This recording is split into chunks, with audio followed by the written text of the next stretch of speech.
2층, 중층까지 꽉 찼습니다. 참 감사해요.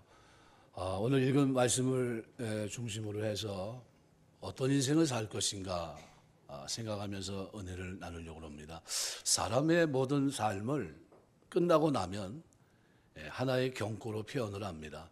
그래서 어떻게 표현이 되냐 하면 어떤 대통령은 자살을 했기 때문에 다른 건 다 잊혀지고 자살한 사람 이렇게 얘기합니다.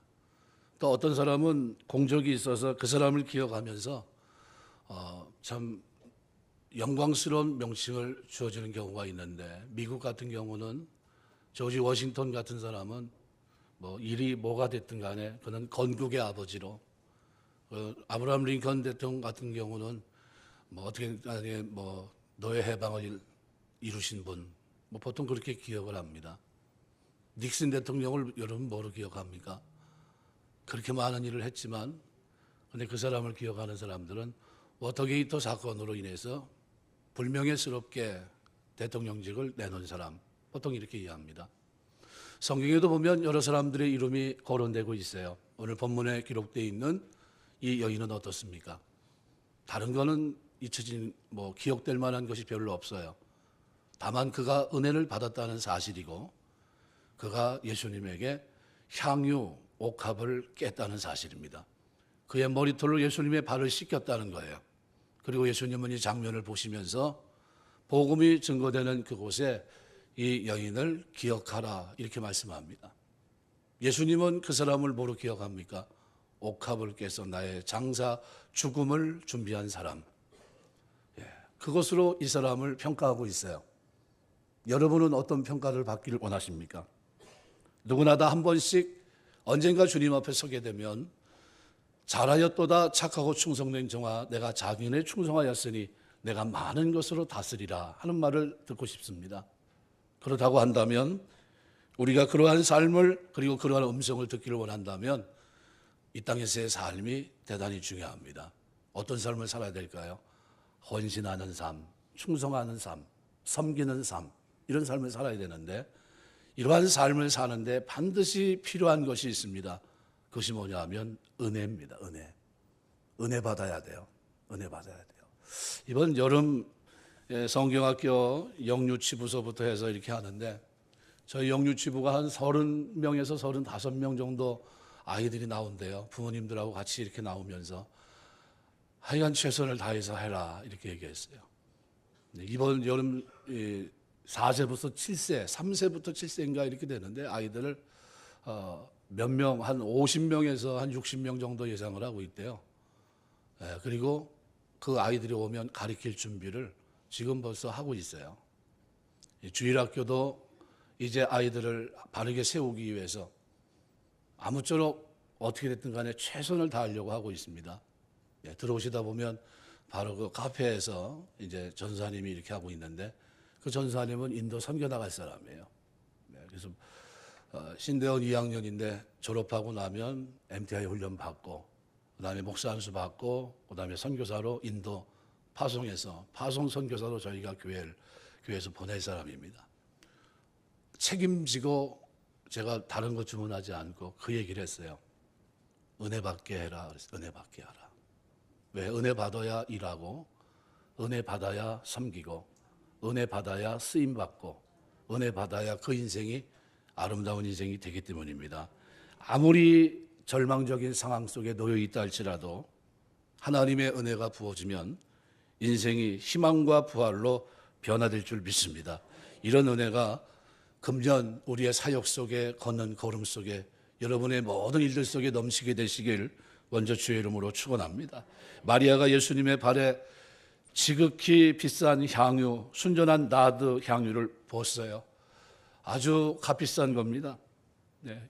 아주 아름다운 장면을 오늘 본문이 기록하고 있는데, 마리아의 행동은 사실 그들에게 대단히 충격적이었습니다. 파괴적이고, 예수님의 제자들조차 다 어떻게 이 향유를 그렇게 낭비할 수 있느냐 얘기했습니다.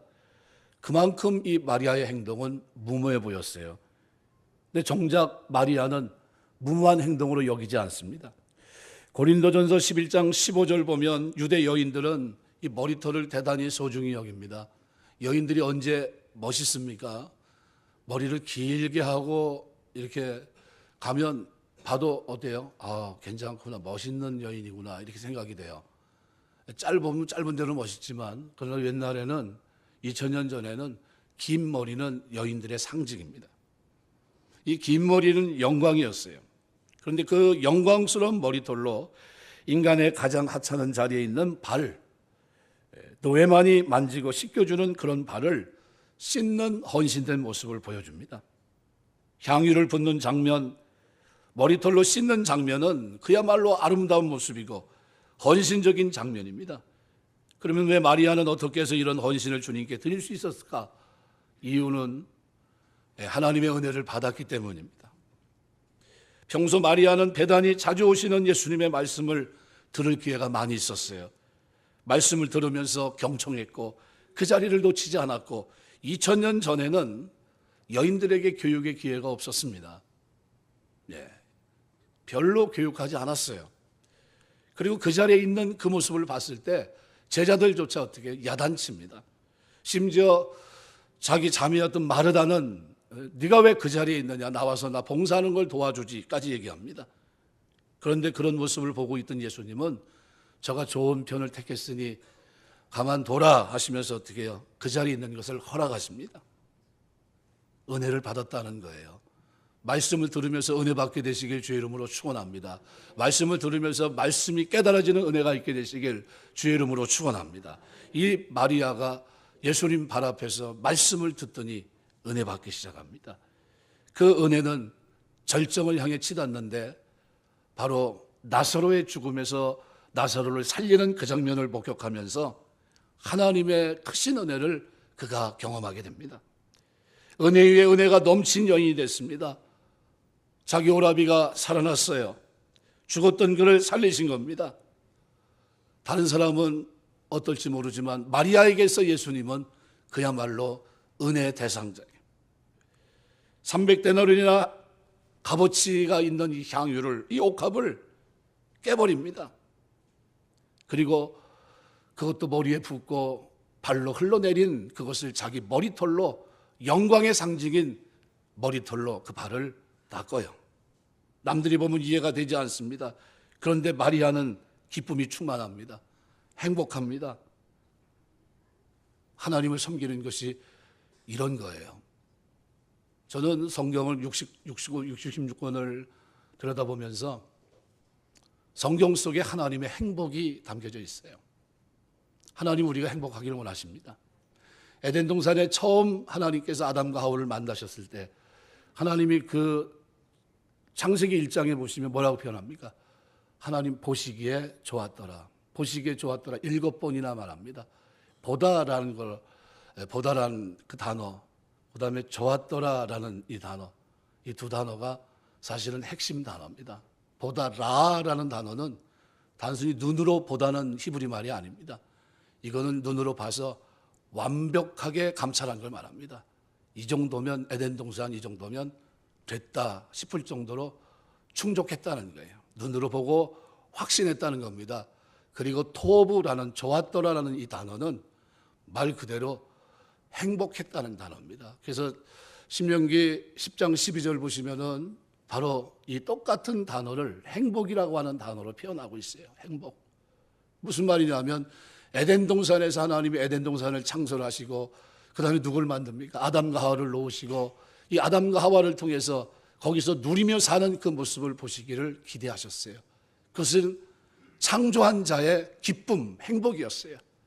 그런데 그 기쁨을 사단이 뺏어갑니다. 죄의 유혹을 받았던 아담과 하와는 그만 죄를 짓고 말아요. 그 동산에서 거닐고 뛰놀고 많은 것을 누려야 될, 행복을 누려야 될 이 사람은 에덴 동산에서 쫓겨납니다. 그리고 그 에덴 동산 동편을 스랍과 화영검을 통해 지키게 하세요. 돌아갈 수 없게 됐습니다. 이 돌아갈 수 없는 그들, 그렇지만 하나님은 그들이 행복하기를 원하세요. 한 번 사랑했던 그 사랑은 변함이 없어요. 그때 창세기 3장 15절 원시복음을 말씀한 겁니다. 여인의 후손으로 올 그가 뱀의 머리를 밟을 것이다 하면서 어떻게 해요? 회복을 말씀합니다. 회복. 그 회복이 뭐냐 하면 샬롬입니다. 샬롬. 이 샬롬이라고 하는 것은 에덴 동산에서 하나님과 아담과 하와가 아무 죄가 없을 때 그 상태를 말합니다.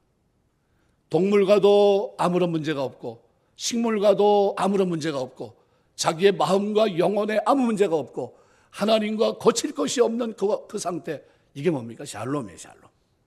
그런데 이 샬롬이 죄로 말미암아 그 평안이 깨어집니다. 평안이.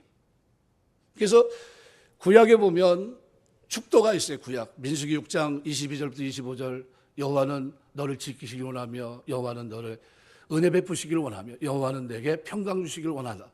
그리고 제사장은 뭐래요? 그렇게 기도하면 하나님이 듣고 복을 주십니다.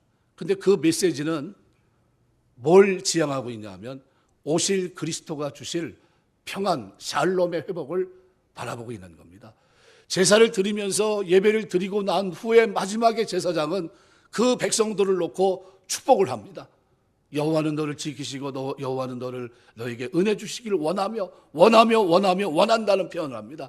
하나님의 마음은 에덴 동산으로 회복되는 걸 원하세요. 그 속에서 누리고 살길, 진정한 행복을 맛보며 사는 그 세계를 하나님 원하셨어요. 그런데 그걸 누리지 못하는 거예요. 그래서 어떻게 해요? 축도하면서 누굴 기다리게 하십니까? 오실 그리스도를 바라보게 하는 겁니다. 구약의 축도는 누굴 바라봅니까? 오실 그리스도를 바라보게 한 겁니다. 그럼 오신 예수님은 그러면 평안, 그 샬롬을 회복하셨습니까? 예, 부활하시면서 회복하십니다. 그게 요한복음 20장에 기록이 되어 있어요. 제자들 앞에 부활하신 주님, 십자가 지시고 부활하신 주님이 제자들에게 첫 말씀 일성이 뭡니까? 바로 그거예요. 너희에게 평안이 있을지어다. 그리고 잠시 후에 또 얘기하다가 뭐라고 얘기합니까? 다시 얘기합니다. 너희에게 평안이 있을지어다. 뭘 회복한 겁니까? 십자가 지시고 죄 문제 해결하시고 하나님과 바른 관계, 화평의 관계를 맺으셨어요. 우리가 하나님 앞에 샬롬의 관계로 들어갈 수 있는 길을 누가 여신 겁니까? 길이요 진리요 생명이신 그리스도께서 십자가 지시고 부활하심으로 그걸 이루셨어요. 이것이 예수님의 제사장적인 축도입니다. 이 축도는 거기서 그치나요? 아니에요. 신약은 고린도후서 13장 13절 말씀을 통해서 선언하십니다. 뭐예요?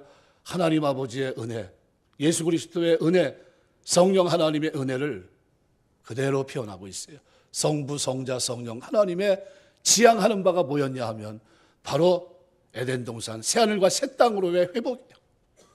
그 땅에서 하나님과 아무런 죄 문제가 해결되고 영원토록 사는, 그래서 그리스도께서는 이 평화를 이루시기 위해 이 땅에 오신 약속을 성취하신 분이라고 한다면 그러면 성령 하나님은 누굽니까?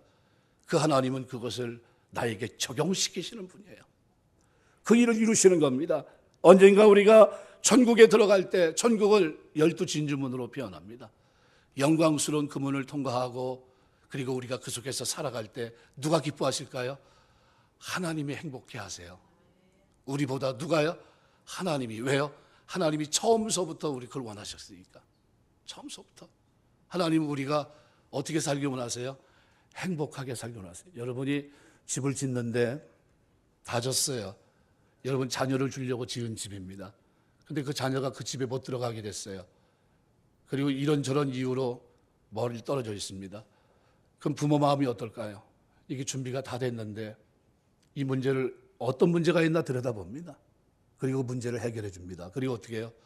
집에 살도록 해 주십니다. 이게 성경 66권에서 얘기하고 있는 하나님의 사랑이에요. 하나님의 선함입니다. 그 선함과 인자하심이 영원하십니다. 그 하나님이 오늘 우리에게 은혜를 주신 거예요. 이 땅에 그리스도를 보내주셨고 그리스도의 십자가 복음을 전하게 하신 겁니다. 그래서 우리가 전할 복음은 다른 게 아니에요. 유앙겔리온이라는 복된 소식은 바로 평안의 복음에 예비한 신을 신고 우리가 살아야 될 이유입니다.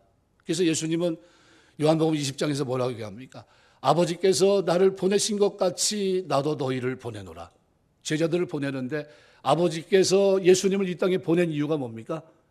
샬롬입니다. 샬롬. 평안의 회복, 죄 문제 해결, 이겁니다.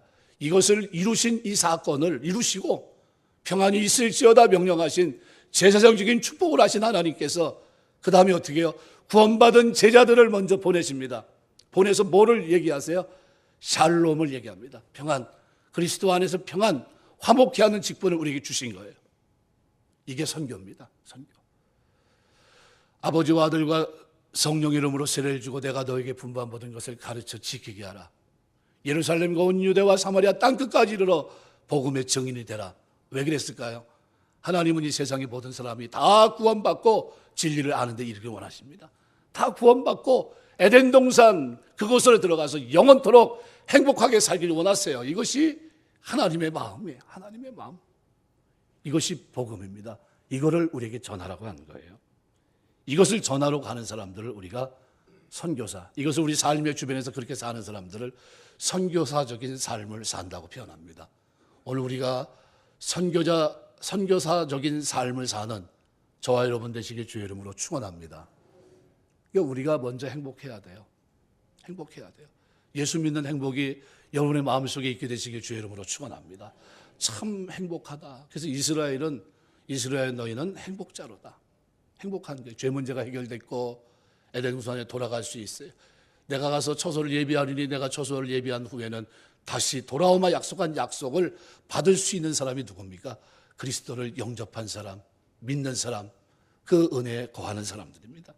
오늘 본문에 이 마리아는 엄청난 것을 하나님 앞에 드립니다. 은혜가 부어졌기 때문이에요. 은혜를 알기 때문에, 은혜를 맛봤기 때문입니다. 은혜를 맛본 사람과 맛보지 못한 사람의 삶은 다르고 그들의 섬기는 것도 다릅니다. 은혜를 맛보지 못한 사람은 모든 것이 다 지나치다고 생각해요. 그래서 다른 사람들이 기도를 해도 저 사람은 뭐 기도 생활을 저렇게 지나치게 하나, 지나치게 한다고 생각합니다. 저는 어렸을 때 제가 초등학교 다닐 때 저희 외할머니 기도하시는 건 아직도 기억해요.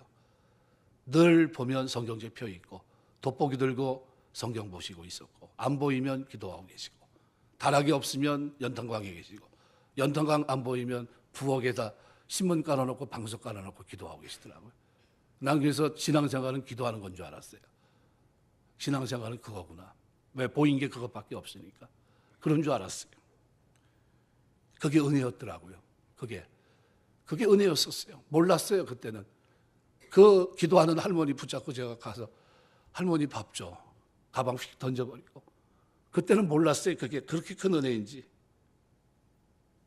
은혜를 맛본 사람은 시키지 않아도 무릎 꿇습니다. 하나님 은혜는 아니니까. 가난한 자가 됩니다. 무릎 꿇고 하나님 은혜가 아니면 안 됩니다. 바로 다윗이 그렇게 살아가요. 다윗이. 왕인데도 그런데도 불구하고 가난한 심정을 가지고 주님 앞에 무릎 꿇습니다. 하나님이 일으킬 수 있는, 일어날 수 있는 인생입니다. 절박한 모습을 가지고 하나님 앞에 기도하고 은혜를 사모합니다. 이게 다윗의 인생이에요.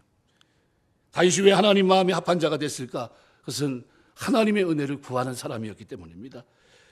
은혜를 맛보지 못한 사람은 모든 것이 지나치다고 생각해요. 기도하는 것도 지나치다고 생각하고, 열심을 내면 열심도 지나치다고 말합니다.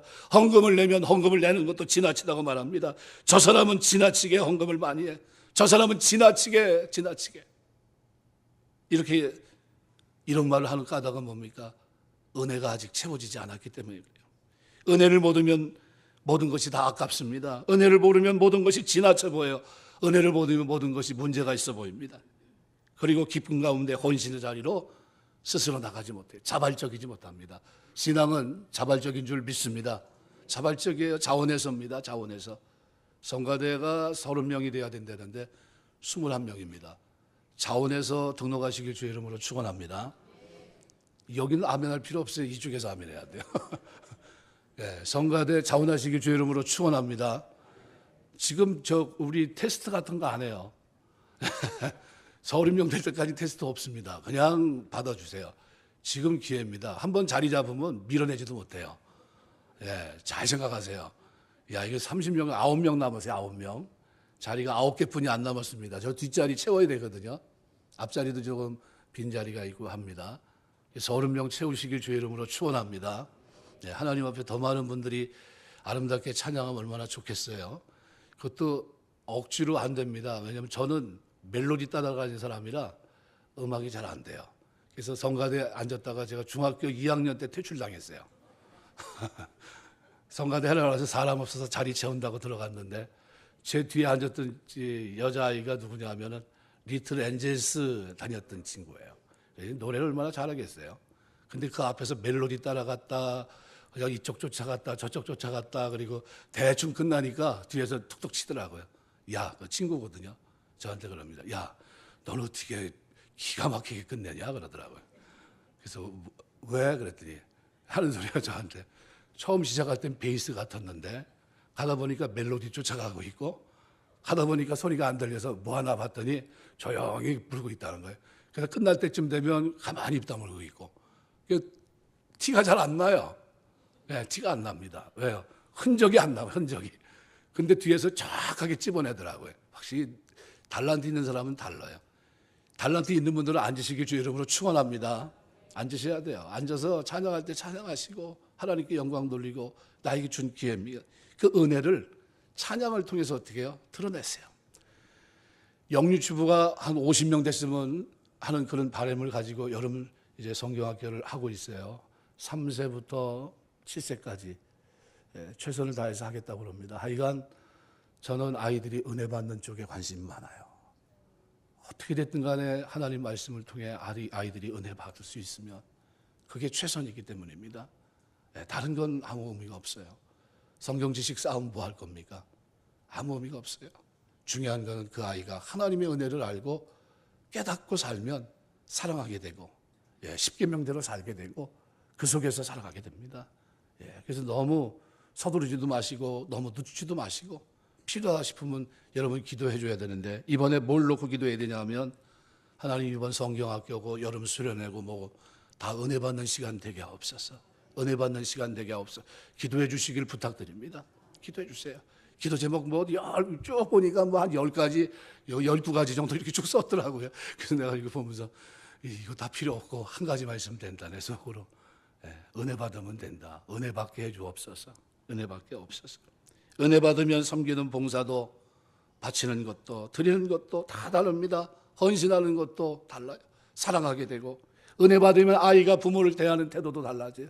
은혜 받으면 효도하게 되고 은혜 받으면 사회에 꼭 필요한 사람이 되는 겁니다. 이 은혜가 중요해요. 은혜가 아무리 똑똑해도 은혜가 없으면요 부모 효도하지 못해요.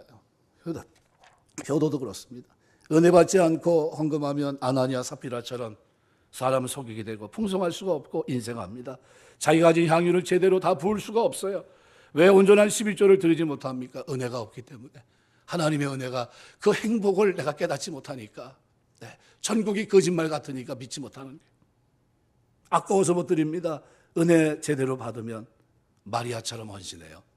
과한 거 아닌가 싶은데 제자들도 과하다고 생각했는데 우리 주님은 칭찬하십니다. 춘천에 가면 소양강 댐이 있습니다. 소양강 댐 사는데 댐 만들고 물 담는데 7년 걸렸어요. 안동댐 물 채우는데 3년 걸렸다고 합니다. 여러분 은혜 받는데 얼마나 걸릴까요? 제가 아는 어느 목사님 그분이 크리스찬 되는데 35살에 크리스찬 됐어요. 모태신앙입니다. 그런데 35살에 깨진 거예요. 비로소 깨진 거예요. 비로소. 은혜가 그때 채워진 겁니다. 채워진 거예요. 그때 비로소 바른 신앙이 된 겁니다. 하나님 앞에서 삶. 여호와를 내 앞에 모시며 그가 내 우편에 계심으로 내가 요동치 아니하리로다. 그때 비로소 하나님의 사람으로 거듭난 거예요. 35년 동안 뭐예요? 은혜를 맛보지 못했던 거예요. 은혜를 맛본 거와 맛보지 못한 건 다릅니다. 은혜가 채워져야 돼요. 여러분 우리 신앙생활 속에 은혜가 채워지게 되시길 주의 이름으로 축원합니다. 이엠 바운즈는 그 책에서 이렇게 말해요. 은혜는 기도를 통해서 부어진다 그랬어요. 은혜는. 근데 은혜는 뭘 통해서 부어져요? 기도. 여러분이 하나님의 은혜를 사모하면서 기도하게 되시길 주의 이름으로 축원합니다. 기도해야 돼요. 한국교회는 참 훈련이 많습니다. 전도 훈련서부터 시작해서 선교 훈련, 묵상 훈련, 공동체 훈련, 제자 훈련, 뭐 이렇게 훈련이 많은지 몰라요. 근데 교회는 훈련으로 됩니까? 훈련 소용없어요. 은혜 받으면 다 됩니다. 교육학의 영향으로 교육시키고 훈련시키고 그러면 다 되는 줄 알았어요. 지식이 채워지면. 옥하는 목사님 제자훈련 그렇게 하셨는데 옥하는 목사님이 조영기 목사 찾아가서 조영기 목사 손 붙잡고 어떻게 해요? 자기 머리에 올리고 나 기도해달라고. 내가 하나님 말씀을 제대로 아는 것 같은데 이 가슴에 불을 좀 붙여달라고 하면서 어떻게 해요? 손을 머리에 올렸어요. 조영기 목사는 뭐라고 얘기했는지 아세요? 나는 너무 뜨거워서, 우리 교회 교인들이 너무 뜨거워서 나는 호수 가지고 다니면서 불 꺼야 된다고. 자기는 그랬는데 옥하는 목사님은 제자 훈련했는데 뭐 했다고요? 쫓아가서 나 좀 불 좀 붙여달라고 쫓아갔어요. 불 좀 붙여달라고. 나 좀 뜨겁게 해달라고. 뜨거운 게 은혜인 줄 믿습니다. 예, 뜨거워야 돼요. 뜨거워야 돼요. 교회는 은혜 받으면 다 됩니다. 은혜 받고 섬겨야 열매를 맺습니다. 헌신 이전에 하나님 앞에 충만한 은혜가 간구해야 되고 빈 그릇 들고 하나님 앞에 무릎 꿇어야 돼요. 광야에 엎드려야 됩니다. 하나님이 부어주는 은혜로 사는 인생입니다. 하나님이 도와주셔야 됩니다. 하나님이 세워주셔야 됩니다. 하나님 앞에 엎드려야 돼요. 하나님이 은혜 주셔야. 하나님 우리에게 은혜를 주시옵소서. 그 은혜에 감격하는 마음으로 헌신하게 하시고 은혜에 부응하는 삶을 살아갈 수 있도록 도와주옵소서. 향유를 본 마리아처럼 예수님의 향기를 온 세상에 드날리는 그러한 사람 되게 없어서 내가 주의 부름을 받았을 때 그때 사람들은 나를 어떻게 기억할까? 몇 마디로 기억합니다. 기도의 사람, 섬김의 사람, 사랑의 사람, 참으로 충성했던 사람, 참으로 따뜻했던 사람, 이런 한마디 말로 여러분의 삶을 함축적으로 얘기합니다. 여러분은 어떤 사람입니까? 은혜가 부어지면 그 가운데 한마디의 모습이 여러분의 삶을 통해서 나타나게 될 줄 믿습니다. 그것이 여러분의 경구에 나타난 모습이에요. 교회사에도 마리아처럼 향기를 아름답게 발했던 인생들이 기록이 되어 있어요. 아프리카 선교를 했던 리빙스턴은 부흥회를 통해 은혜를 받습니다. 그 은혜에 감사하는 마음으로 자기 생애를 아프리카에 헌신해요. 미지의 영혼, 문영혼, 하나님의 복음을 듣지 못한 그들, 하나님과 평화를 누리지 못하고 샬롬을 바라보지 못했던 그들 영혼을 향해서 자기 인생을 소모합니다. 중국 복음을 이뤘던 허드슨 테일러는 캠브리지 대학을 중심으로 일어난 부흥운동을 통해서 하나님 앞에 은혜를 받습니다. 그리고 중국을 향해 떠나요. 그 백성들의 구원을 위해서, 그들의 샬롬을 위해서 떠나갑니다. 하나님과의 평안이 있을지어다. 제사장적인 축도를 가지고 성령 하나님의 인도하심 속에 그 길을 걸어갑니다. 하와이 모라카이 섬의 문둥이들과 함께 있던 다미아는 우리가 상상하지도 못했던 기도 제목을 가지고 엎드립니다. 그게 뭐예요? 하나님, 내가 복음을 전해도 저들은 믿지 않습니다. 나에게 내 사랑이 진짜라고 하는 것을 저들에게 보일 수 있도록 나에게 문둥병을 주옵소서. 그리고 그들을 찾아갑니다. 복음을 전해도 듣지 않았던 그들에게 가서 외쳐요. 나도 문둥병이라고. 그리고 그들을 구원시킵니다. 뭐 때문에요? 하나님이 주고자 하는 그 샬롬, 그 평화를 그들에게 주고 싶어서. 알지 못하고 죽어가는 그들 영혼, 육신의 죽음은 아무것도 아니지만 영원한 멸망을 치닫고 있는 그들을 그냥 둘 수 없어서 진짜 사랑하는 마음을 가지고 그렇게 했던 겁니다. 두 번째로, 그렇다고 한다면 우리는 헌신이라고 하는 단어를 다시 한번 생각해 봐야 돼요. 헌신은 자기 희생입니다. 그런데 이 희생은 먼저 내가 전제가 돼야 돼요. 내가 은혜를 받아야 됩니다. 진정으로 어떤 대상을 사랑하면 자기 몸을 돌보지 않고 던질 수 있습니다. 그러한 헌신은 주님의 얼굴을 쳐다보면서 자신의 몸을 쏟아붓는 헌신이에요. 오직 주만 바라보나이다. 디모데후서 4장 6절 사도 바울은 그렇게 말합니다. 관제와 같이 부음이 되었다. 나의 떠나갈 기약이 다 됐다 얘기합니다. 근데 자기 생애를 뭐라고 표현합니까? 관제와 같이 부음이 되었다. 포도주와 기름을 부어서 어떻게 제사를 완성시키는 것과 같이 자신의 몸을 주를 향해 부었다는 거예요. 헌신했다는 겁니다. 저는 우리 집사람에게 늘 감사해요. 하도 밥을 안 준다는 소리를 많이 했다가 야단을 얼마나 맞았는지 그 소리는 절대로 하지 말라 해서 잘 안 하려고 하는데 저희 집사람이 얼마나 부지런한지 몰라요. 부지런해서 아침에 눈 뜨면 눈 감기 전까지는 거의 실신하기 전까지는 움직이는 사람이에요. 예, 아주 분주합니다. 어떻게 저렇게 바쁘게 살 수 있을까 싶을 정도로 바쁘게 살아요. 마치 불꽃에 불이 붙어가지고 다니는 것 같아요. 또 어느 날 가만히 생각하다만이 우리 집사람이 만약입니다. 만약에 내가 이 삶을 정리해야 되겠다. 이건 사는 게 아니다. 내 삶이 하나도 없잖아. 그리고 만일 뛰쳐나간다고 생각해 보십시오. 그러면 어떻게 하시겠어요? 막아야 됩니까? 보내야 됩니까? 막아야 되겠죠. 보내야 돼요? 막아야 돼요?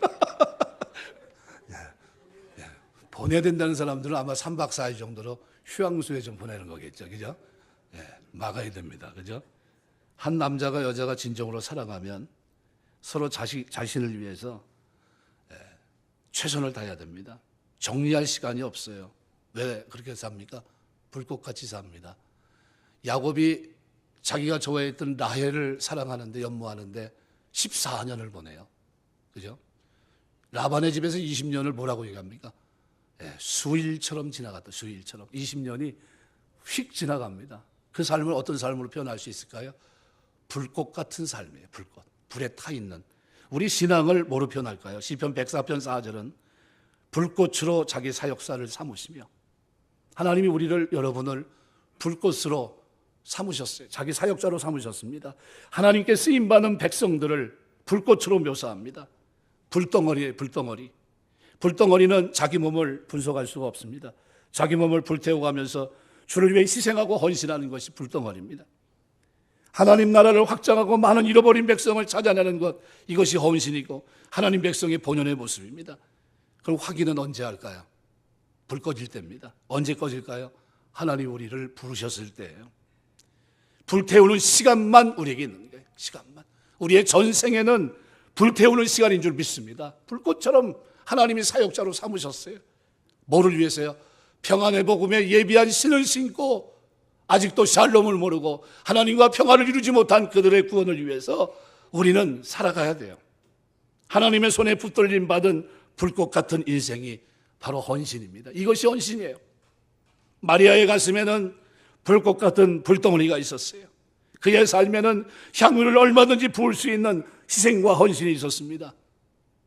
이것이 우리가 걸어가야 될 길이에요. 이것은 나의 장사를 기억하기 위한 일이다. 기념하기 위한 일이다. 예수님께서는 의미까지 부여하십니다. 만약에 그때 마리아가 향유를 붓지 않았다면 아마 그 기회는 영원토록 갖지 못했을 겁니다. 영원히 기회가 없습니다. 한 번 온 기회에 마리아가 헌신함으로 예수님의 장사를 기념하는 아름다운 일을 했던 겁니다. 성가대 얘기를 안 할 수가 없어요. 처음 시작했을 때는 아무도 없어서 저희 교회 한 이제 2년이 돼 가는데 우리 장로님네하고 저하고 우리 전집사님 예배를 드리는데 7명인가 예배를 드렸어요. 사람들이 왔다 그냥 가요. 아무도 없으니까.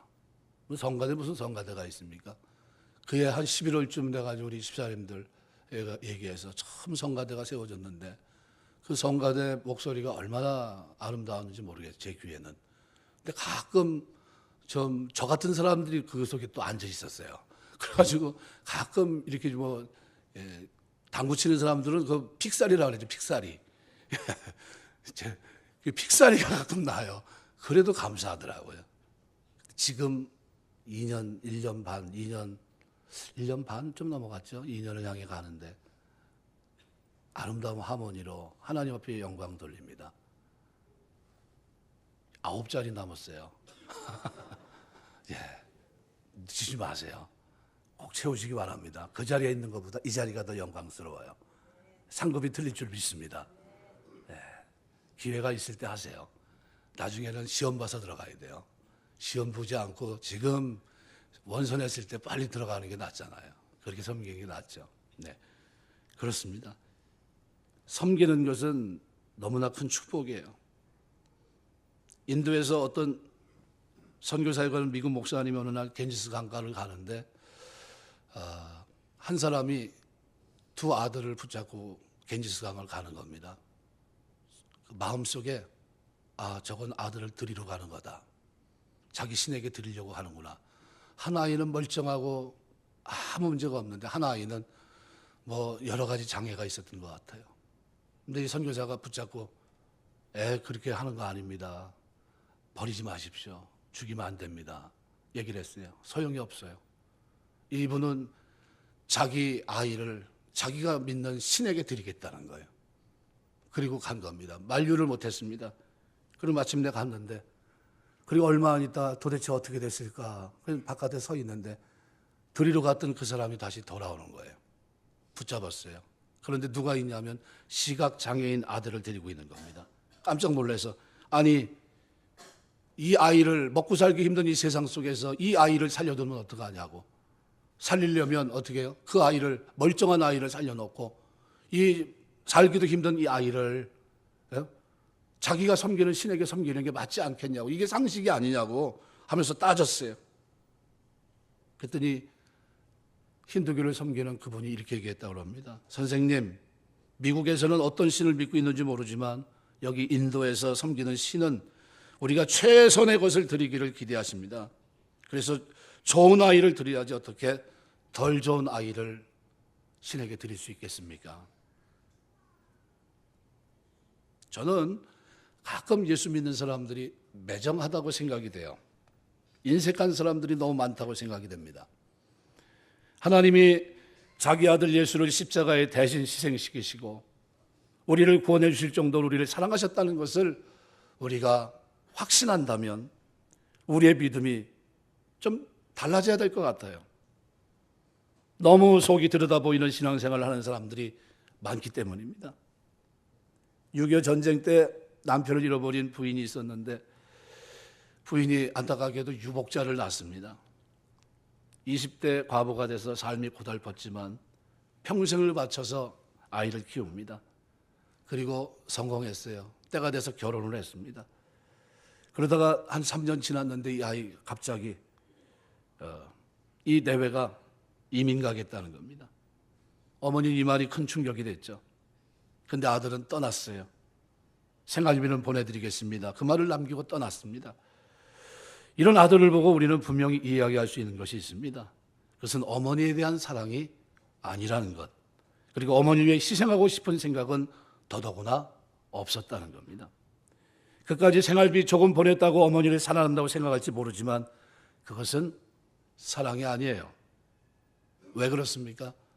자기가 어릴 때, 핏덩이일 때 돌아봤다면 어머니가 거동하지 못할 때 돌아봐야 될 책임이 자식에게 있기 때문이에요. 그렇게 자식을 주의 이름으로 축원합니다. 예수 믿는 사람들은 반드시 어떻게 해요? 부모에게 효를 행해야 돼요. 그 은혜가 되게끔 해야 됩니다. 그런데 나몰라라 하고 떠난 거예요. 우리가 불행하게도 교회를 다니는 많은 사람들 가운데 주님의 사랑에 대해서 이런 식으로 보답하는 사람들이 있다면 어떻게 하시겠습니까? 이것은 서글픈 현실이기도 합니다. 우리가 하나님 앞에 하나님 베푸신 그 은혜, 하나님이 나에게 주고자 하는 건 뭡니까? 천국에서 행복하게 사는 걸 보고 싶어 하시고 그것을 위해서 독생자까지 아끼지 아니하시고 대신 짓게 하시고 그리고 부활하셔서 드디어 내가 이뤘다, 다 이뤘다, 내가 너에게 명한다, 평안을 선포한다면서 어떻게 해요? 평안이 있을지어다 축도하신 그런 예수님의 두 번의 외침은 우리에게 너무나도 큰 행복입니다. 주님이 이걸 다 이루시고 우리에게 천국에서 영원한 삶을 보장하셨구나, 참 감사하다. 이 은혜가 우리에게 있다고 한다면 이런 우리가 최소한 그 은혜에 부응해야 됩니다. 인도의 간디를 여러분 아실 겁니다. 신적인 존재예요. 인도 사람들에게. 그의 일대기를 서술한 자서전이 400권이 넘고 어록이 80권입니다.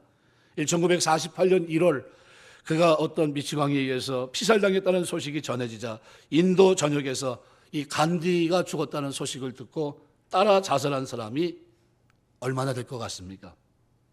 학자의 계산에 의하면 많이 잡으면 100만에서 200만이 죽었고 적게 잡으면 20만에서 60만 명이 죽었다고 합니다. 누가 죽었는데요? 간디가 죽었는데 간디의 죽음을 애도하면서 그 많은 사람들이 자기의 생명을 바친 거예요. 진정 내 마음을 드리는 대상이면, 정말 내가 사랑하는 대상이면 세상의 그 어떤 것도, 심지어 자기 생명까지도 아끼지 않을 것입니다.